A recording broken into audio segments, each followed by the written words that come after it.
तो सभी विद्यार्थियों का एक बार फिर से स्वागत है टैगोर पीजी कॉलेज के आई ट्यूटोरियल यूट्यूब चैनल पे। आज अपनी चर्चा करेंगे भारत के जलवायु प्रदेशों पर, और इसमें भी आज अपने विद्वान कोपेन के क्लाइमेट क्लासिफिकेशन या कोपेन का जलवायु वर्गीकरण है उस पर बात करेंगे। तो कोपेन के अनुसार भारत में कितने जलवायु प्रदेश हैं और कितने उप जलवायु प्रदेश हैं, मुख्य कितने हैं, छोटे कितने हैं, बड़े कितने हैं, उन सब पर चर्चा करेंगे। कोपेन जो है एक जलवायुवेत्ता था और इसने सन 1900 में अपना क्लाइमेट क्लासिफिकेशन दिया वर्ल्ड के संदर्भ में, परंतु भारत में सिर्फ इसका क्लाइमेट क्लासिफिकेशन अप्लाई किया गया है। ठीक है, तो कोपेन भारत को कितने जलवायु प्रदेशों में बांटता है, कैसे कैसे बांटता है, उस पर चर्चा करेंगे। तो पहले तो कोपेन ने सन 1900 में अपना क्लाइमेट क्लासिफिकेशन दिया। कोपेन के जो जलवायु वर्गीकरण थे उनका जो आधार था वो था कैंडोल का वनस्पति वर्गीकरण। कैंडोल के वनस्पति वर्गीकरण को कोपेन ने अपने जलवायु प्रदेशों का आधार बनाकर सन 1900 में अपना क्लाइमेट क्लासिफिकेशन दिया दुनिया का। इसके बाद में 1912 के अंदर कोपेन ने इसे संशोधित भी किया, वर्ल्ड पर पूरा लागू किया इसे। तो कोपेन कैंडोल के वनस्पति वर्गीकरण को अपने जलवायु प्रदेशों का आधार मानता है। पहली बात तो ये ध्यान रखनी है, 1900 में उसने अपना क्लाइमेट क्लासिफिकेशन दिया, परंतु अपने सिर्फ भारतीय परिप्रेक्ष्य में कोपेन क्या अपने अपने जलवायु प्रदेश बताता है, कितने कितने बताता है, उन सब पर चर्चा करेंगे। कोपेन भारत के अंदर कुल 9 जलवायु प्रदेश बताता है, कुल 9 जलवायु प्रदेश बताता है, और उन्हें 5 भागों में 5 समूहों को यूज करते हुए बांटा। उसने 5 समूहों को यूज करते हुए भारत को 9 जलवायु प्रदेशों में विभक्त किया है। ये अपने को बात याद रखनी है। अब पहले तो ये 5 ग्रुप है कौन से और ये 9 जलवायु प्रदेश है कौन से, इन पर अपने चर्चा करेंगे पूरी की पूरी। तो 5 अपने अगर समूहों की बात करें, कोपेन के अनुसार अपने 5 समूहों की बात करें तो वो 5 समूह है। उसने अंग्रेजी के कैपिटल लेटर्स का प्रयोग किया है। कैपिटल लेटर में सबसे पहले यूज किया उसने बड़ा कैपिटल ए, बड़ा capital B, capital C, capital D और कैपिटल ई। ए को वो कहता है उष्णकटिबंधीय जलवायु, ट्रॉपिकल क्लाइमेट। उष्णकटिबंधीय जलवायु या ट्रॉपिकल क्लाइमेट, उष्णकटिबंधीय प्रदेश। तो भारत में जो कर्क रेखा गुजरती है उसके नीचे के जो प्रदेश हैं वो ए में आते हैं, उष्णकटिबंध में आते हैं, परंतु कुछ और भी चीजें हैं। ए, सी, डी और ई इसने तापमान के आधार पर बताए हैं। दूसरा बी बताया है, वो कहता है ये होता है शुष्क जलवायु, ड्राई क्लाइमेट होता है। वो कहता है ये होता है शुष्क जलवायु यानी ड्राई क्लाइमेट होता है, और यहाँ वर्षा तो अधिक होती है, वर्षा कम होती है परंतु वाष्पीकरण अधिक होता है। वर्षा कम होती है परंतु उसका वाष्पीकरण जो है वो अधिक होता है। वर्षा की तुलना में वाष्पीकरण की मात्रा इस प्रदेश में अधिक होती है। शुष्क जलवायु का प्रदेश है ये। सी मानता है वो उपोष्ण या शीतोष्ण जलवायु। डी को मानता है वो शीत जलवायु, और ई को मानता है वो ध्रुवीय जलवायु यानी पोलर क्लाइमेट। ये उसने पहले भारत के अंदर ये बड़े 5 उसने विश्व के स्तर पर बताए थे। मैंने आपको ये बड़े 5 समूह बताए हैं। उसने अंग्रेजी के कैपिटल लेटर्स का यूज किया है, ए, बी, सी, डी, ई। एक नंबर पे ए का मतलब वो मानता है उष्णकटिबंधीय जलवायु है, ट्रॉपिकल क्लाइमेट है। बी का मतलब मानता है वो शुष्क क्लाइमेट है। सी का मतलब मानता है वो उपोष्ण या टेम्परेट क्लाइमेट रीजन का प्रदेश है। डी को मानता है वो शीत जलवायु, कोल्ड क्लाइमेट, और ई को मानता है वो पोलर या ध्रुवीय जलवायु। अब कोपेन इनको आगे हुए भागों में बांटता है। ए के कोपेन 3 वर्ग यूज करता है। सबसे पहले ए कैपिटल लेटर, एम और डब्ल्यू छोटा, AMW। दूसरा ए बड़ा, डब्ल्यू छोटा, AW। और तीसरा वो यूज करता है AS। बताऊंगा इनका फटाफट क्या मतलब होता है।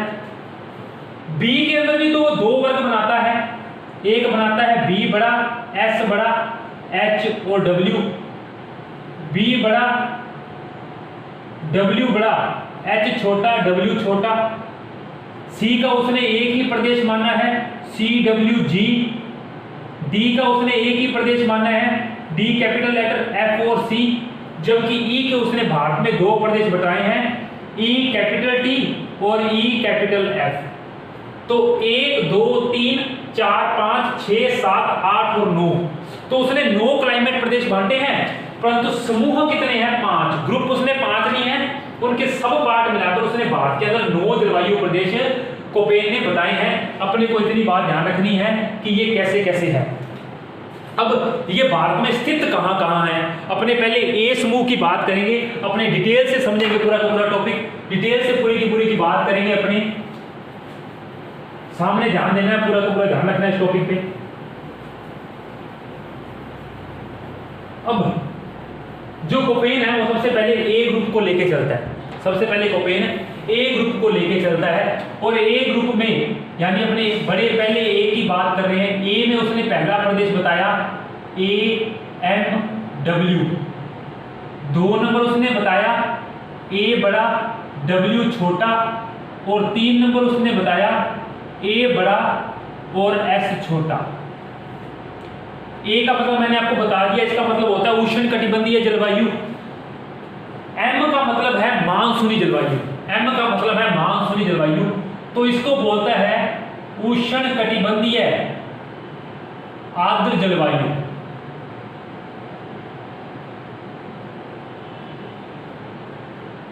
डब्ल्यू का मतलब है विंटर शुष्क है, विंटर शुष्क है, यानी वर्षा कब हो रही है? समर में। वर्षा कब हो रही है? गर्मियों में वर्षा हो रही है। यानी डब्ल्यू का मतलब है सर्दियां, विंटर शुष्क है, एस समर में क्या हो रही है? वर्षा हो रही है।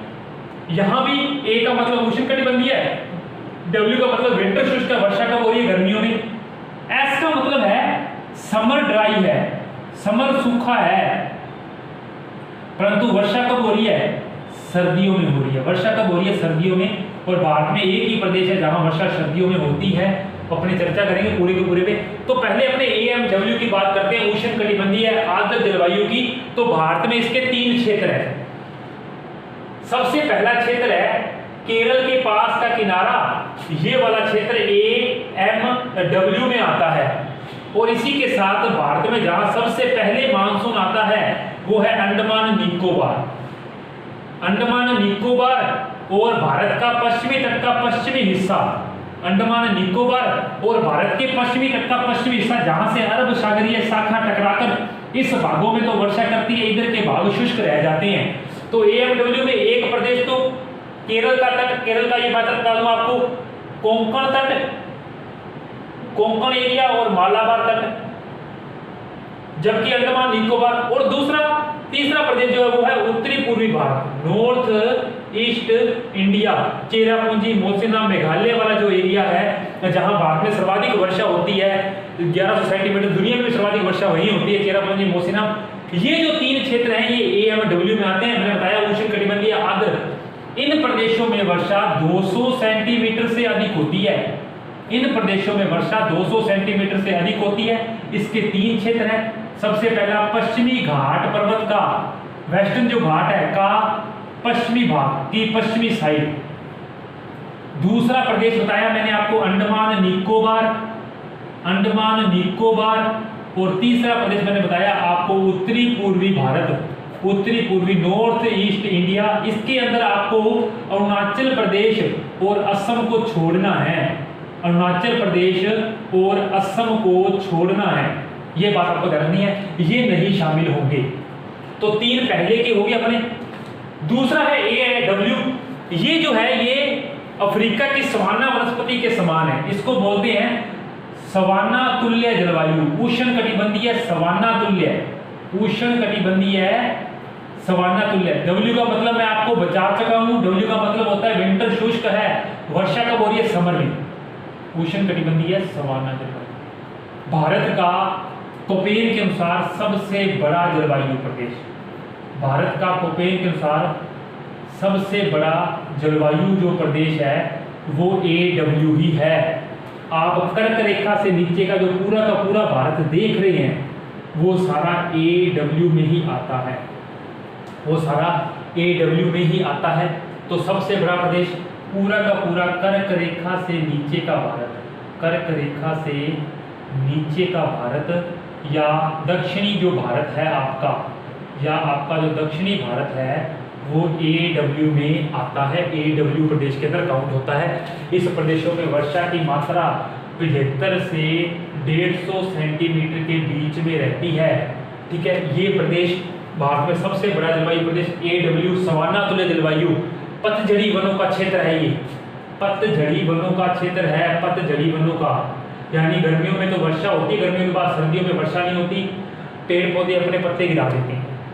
तीसरा है AS, भारत के अंदर एकमात्र ऐसा क्षेत्र जहां शीतकाल में वर्षा होती है, इसे बोलते हैं शीतकालीन वर्षा का क्षेत्र, शीतकालीन वर्षा का क्षेत्र, या जाड़े की ऋतु का, जाड़े की ऋतु का प्रदेश। एस का मतलब समर सुख है, वर्षा कब हो रही है, विंटर में हो रही है। भारत में एकमात्र प्रदेश जहां उत्तरी पूर्वी मानसून, जब दक्षिणी गोलार्ध में जब क्या बनता है, न्यून वायुदा, भारत के अंदर ठंड पड़ती है तो पवनें भारत से बाहर की ओर जाती हैं, परंतु जाते हुए तमिलनाडु के किनारे पर वर्षा करती हैं। ये प्रदेश आपका AS में आता है। एक ही नाम ध्यान रखना है, तमिलनाडु, और तमिलनाडु के अंदर आपको तट का नाम ध्यान रखना है, कोरोमंडल, कोरोमंडल तट, और यहाँ वर्षा होती है दिसंबर और जनवरी में, दिसंबर और जनवरी में लौटते हुए मानसून से वर्षा होती है। यहाँ लौटते हुए मानसून से, लौटते हुए मानसून से यहाँ वर्षा होती है भी। जब उत्तरी पूर्वी मानसून जब भारत से सारी की सारी पवनें वापस लौटने लगती सर्दियों में, तो दक्षिणी गोलार्ध की व्यापारी पवनों का मुड़कर जाते वक्त तमिलनाडु के किनारे पर वर्षा करती हुई वो दक्षिणी गोलार्ध में जाती हैं। ये AS है। ये पहले 3 प्रदेश थे। A के उष्ण कटिबंध के, नीचे वाले कटिबंध में AMW जहाँ सर्वाधिक वर्षा होती है, AW सवाना तुल्य या सबसे बड़ा जलवायु प्रदेश भारत का, और AS जहाँ शीतकाल में वर्षा होती है। क्षेत्र मैंने बता दिए, इसमें आपका MP आएगा, गुजरात का थोड़ा सा एरिया आएगा, महाराष्ट्र आएगा, आपका आंध्र प्रदेश, तेलंगाना, तमिलनाडु का उत्तरी पूर्वी भाग, कर्नाटक आएगा, उड़ीसा आएगा। ये सब जो है वो AW में आते हैं भी। तो ये पहले A के 3 प्रदेश अपने कंप्लीट हुए हैं। अब अपने बात करेंगे अगले जो प्रदेश हैं उन पर बात करते हैं। B को उठाकर चलते हैं। B प्रदेश के साल को पेन क्या क्या, अच्छा B का मतलब है शुष्क जलवायु। B का मतलब है शुष्क जलवायु। B का मतलब है शुष्क जलवायु। चर्चा करते हैं अपने शुष्क जलवायु पे क्या होता है B का मतलब। तो पहले B का मतलब तो 3 हो गए हैं, 4 नंबर की बात करते हैं। एक तो है BWHW, 5वां है BSHW। पहले तो H का मतलब है हॉट यानी गर्म, H का मतलब है हॉट यानी गर्म। W का मतलब वही बता चुका हूं, विंटर शुष्क होता है, वर्षा कब हो रही है, समर सीजन में, गर्मियों में। बड़े W का मतलब है मरुस्थल, डेजर्ट, और बड़े S का मतलब है स्टेपी घास। अपने जो पहले पढ़ के गए थे सवाना तुल्य AW जो पढ़ के गए हैं वो उष्ण कटिबंधीय घास के मैदान है, गर्मी के मैदानों के क्षेत्र हैं, जबकि स्टेपी जो है वो शीतोष्ण कटिबंधीय घास के मैदान है, ऊपर के एरिया में मिलते हैं। तो इसके अंदर जो प्रदेश है वो BSHW। तो पहले तो B का मतलब मैंने आपको बताया, यहाँ वर्षा कम होती है, वाष्पीकरण ज्यादा होता है, तो ये प्रदेश शुष्क जलवायु का है। तो दोनों प्रदेश शुष्क जलवायु के हैं। BW मरुस्थल है, तो शुष्क मरुस्थलीय जलवायु, शुष्क मरुस्थलीय जलवायु। और भारत के अंदर एक ही क्षेत्र है जहां मरुस्थल पाया जाता है, और वो है राजस्थान का पश्चिमी भाग और गुजरात का उत्तरी। तो ये जो प्रदेश है ये BWHW में आता है, शुष्क मरुस्थलीय जलवायु।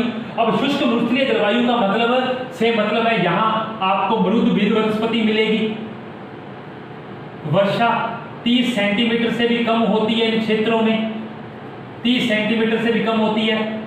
बालू का प्रधान चट्टानें पाई जाती हैं अपने यहाँ, रेत के कण पाए जाते हैं, टिब्बे पाए जाते हैं। तो पश्चिमी राजस्थान, दक्षिणी पंजाब और उत्तरी गुजरात का जो एरिया है वो इसमें आता है, उत्तरी गुजरात का जो एरिया है। तो अपने ने जिस प्रकार बात की कि BWHW में गुजरात तक का उत्तरी पश्चिमी राजस्थान, उत्तरी गुजरात और दक्षिणी पंजाब का जो हिस्सा आता है। इसके बाद अगला प्रदेश है BSHW, इसको बोलते हैं अर्ध शुष्क स्टेपी तुल्य जलवायु। अर्ध शुष्क स्टेपी तुल्य जलवायु।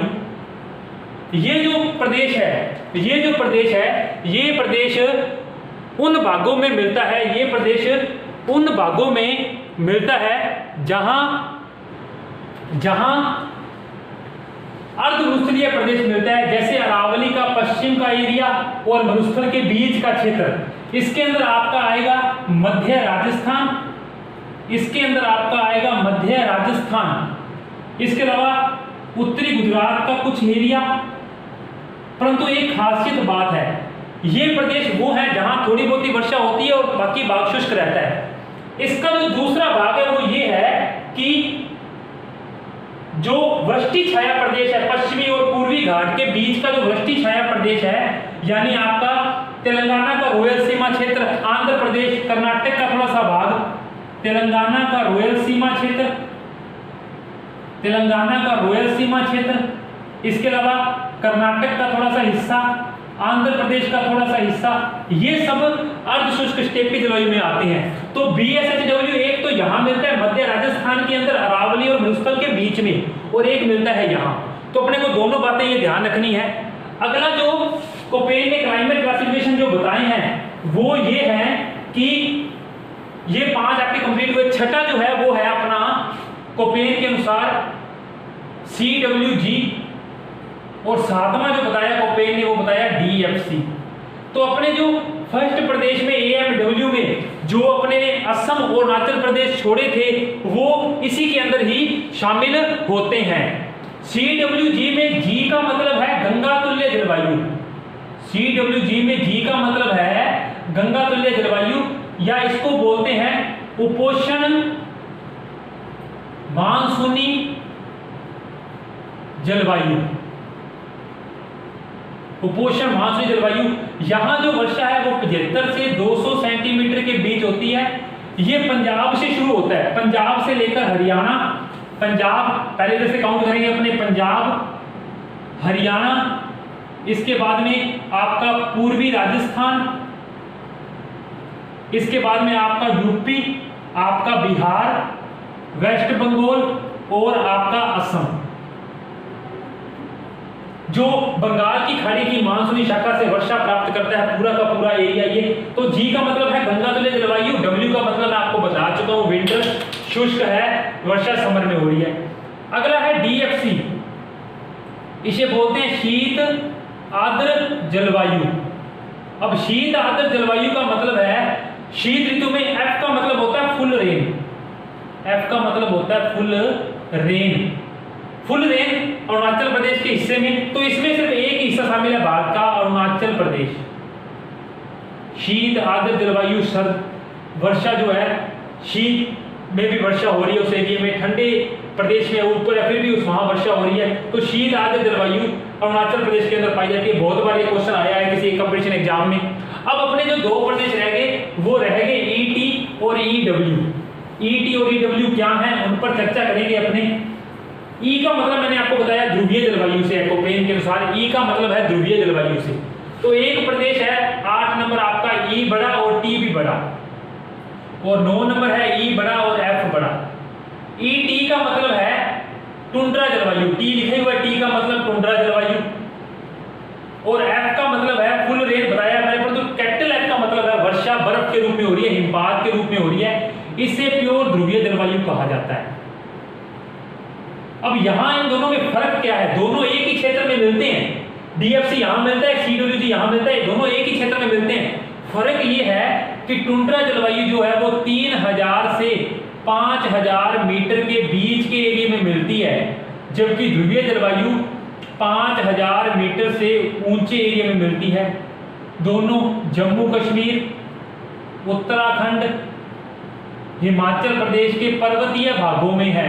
हिमाचल प्रदेश के पर्वतीय भागों में, ऊंचे भागों में है, ये ऊंचे भागों में है। तो नीचे टुंड्रा, यहाँ तापमान 0 से 10 डिग्री सेंटीग्रेड के बीच में, और यहाँ 0 डिग्री सेंटीग्रेड से भी कम मिलता है।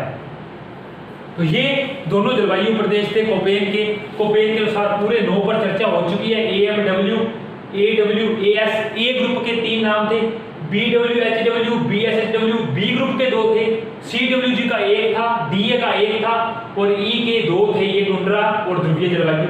तो ये 10 भारत को कैसे कवर करते हैं, वर्षा की मात्रा क्या है, किन किन जिलों में, किन किन राज्यों में है, कैसे कैसे फैले हुए हैं, वर्षा की मात्रा कितनी है और इन